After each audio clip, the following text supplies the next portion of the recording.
আমি তো শুরু করছি, আমি শেষ করতে পারি না। আপনি সাঙ্গপাঙ্গ ওয়ার্ডটা ইউজ করছেন, সাঙ্গপাঙ্গ ওয়ার্ড ইউজ করতে পারেন না। আপনি শুনেন, আমি সেন্টারে জয়েন্ট সেক্রেটারি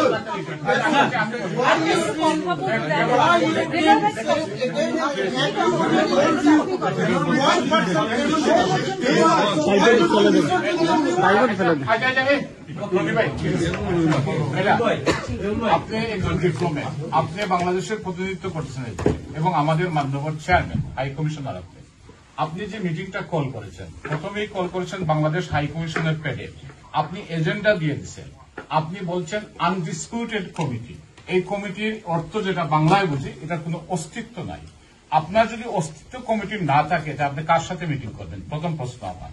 সেকেন্ড প্রশ্ন হইল, বাংলাদেশ সেন্টারের মিটিং যদি হয়, বাংলাদেশ সেন্টারের লেটার হেডে মিটিং যায়।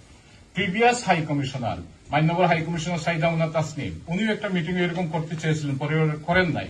24 এপ্রিল 2024 এই হলে মিটিং হয়েছে। যারা গত 26 নভেম্বর 2023 ইলেকশন হয়েছে, ইলেক্টেড যারা হয়েছে, তাদেরকে নিয়ে উনি মিটিং করছে, উনি সমঝোতার চেষ্টা করছে। এরপরে সমঝোতা বেসতে যায়। শুনে আপনি আসার পরে আমরা বেশ কয়েকবার আপনাকে আমন্ত্রণ জানিয়েছি আপনি মিটিং এ আসার জন্য, আমাদের সাথে বসার জন্য।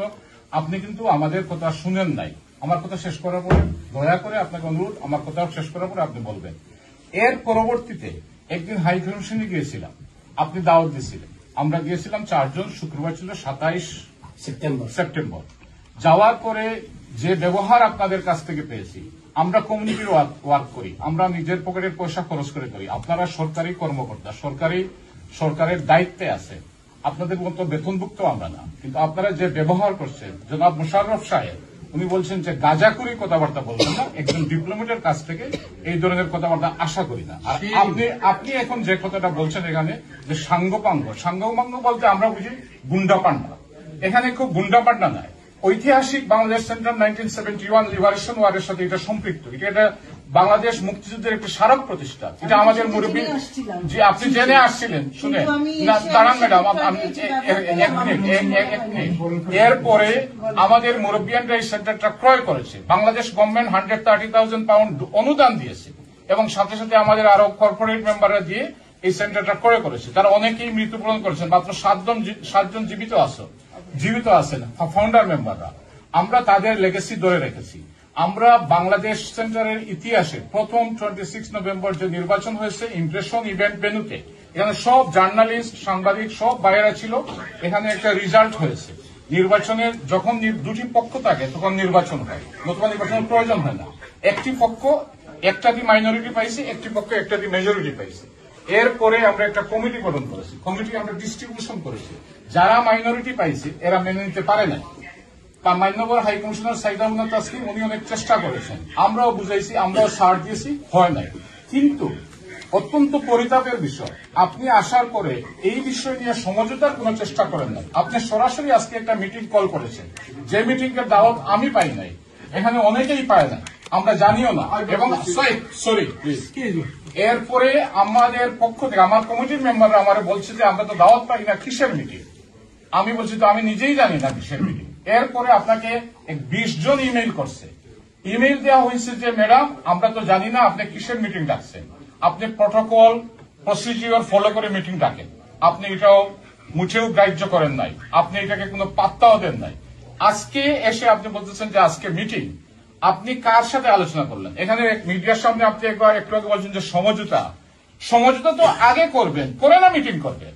এটা কি আপনার উচিত হয়েছে যে আপনি প্রথমে আমাদের যদি ডিসপুট থাকে, আমি যদি ঝগড়া লাগে, তাহলে উনারে এবং আমাকে নিয়ে বসে দেখেন এটাকে কিভাবে মিনিমাইজ করা যায়, এটাকে শেষ করা যায়। এরপরে আপনি মিটিং ডাকেন, আপনি আমাদেরকে বলেন যে আমরা মিটিং করব, আমরা মিটিং কল করব। আজকে দেখেন আপনার একজন অফিসার বলছে যে বাংলাদেশে আসো দেখিয়ে দিব। এটা কোন ধরনের কথাবার্তা? আমরা তো কোন ডিপ্লোমেটের কাছ থেকে এই ধরনের কথাবার্তা আশা করি না। আমরাও তো ভদ্রঘরের সন্তান, আমরা তো অভদ্রঘরের সন্তান এখানে আসি নাই। খুবই দুঃখজনক, অত্যন্ত ন্যাক্কারজনক। ওই 27 তারিখের মিটিংয়ে জনাব মুশাররফ সাহেব, আপনার হেড অফ চ্যান্সেলরি, উনি বলছে আপনাদের গাঁজাখুরি কথাবার্তা আমরা শুনতে চাই না। আমি উনার ওয়ার্ডটা আমি বলতেছি, আমি বলি নাই।